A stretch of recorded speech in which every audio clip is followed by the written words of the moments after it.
Ever wondered what's inside your PC desktop or your laptop? Ever went to tech support and they ask you these questions? Is there anything wrong with your CPU, your motherboard, or your graphics? Today, I'm going to give you a high-level explanation of all of these PC terms. Welcome to RealMelTan's PC Tech Guide Episode 1, an idiot's guide to PC components. Watch till the end to not miss out on any important information. These are the 7 key components to PC building: the case, motherboard, CPU, RAM, storage, graphics, and the power supply.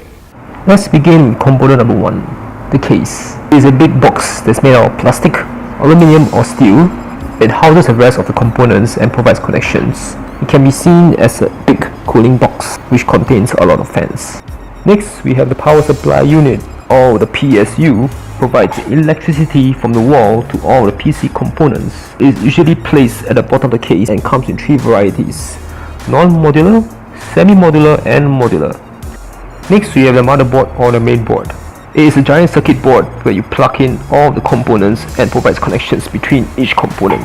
It is relatively cheap compared to the rest of the PC components. Components communicate with each other via electrical currents sent as data.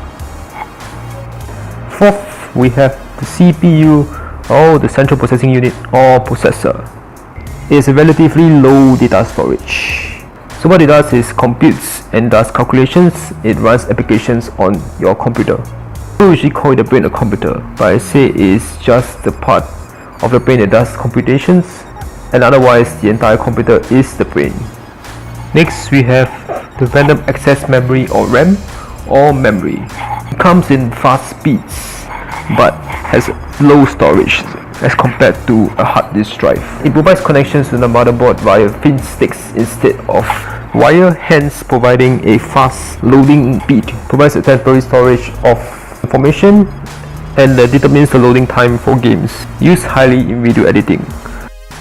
Next, we have storage for the hard disk drive. Hard drives come in 2 forms, the HDD as mentioned, and the next one is solid state drive. I'll talk about the solid state drive in future videos. As compared to RAM, the hard disk drive provides a huge storage at the cost of slow read or write speeds. Hard disk drive contains spinning components which thus is not able to provide constant data between the CPU to run. Spinning drives are prone to data loss if damaged. It stores your operating system, your games, your media files, and videos. Slow access is caused by a connection via a cable. When you see your computer is low on space, it means that your hard disk drive is full. While the CPU is the central processing unit, we have the GPU as the graphics processing unit, also known as the graphics card. It determines what pixel to light up on the screen, in which color, and at what time. It is an essential component where gamers usually spend on to play their games on max settings with a healthy frame rate. Taken as an example from a fellow YouTuber, his RTX 2080 Ti is capable of producing 68 frames per second on extreme settings. Now you can see the comparison between having a smooth gameplay with good FPS versus a laggy gameplay with low FPS.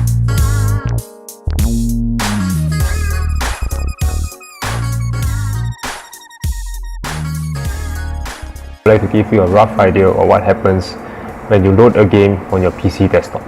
CPU creates the world.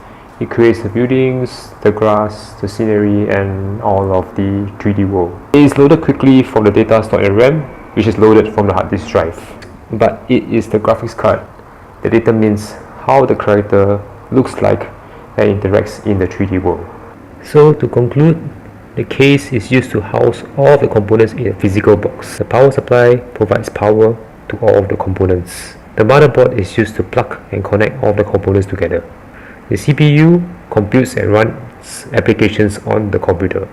The GPU provides graphics processing power to watch movies and to play games.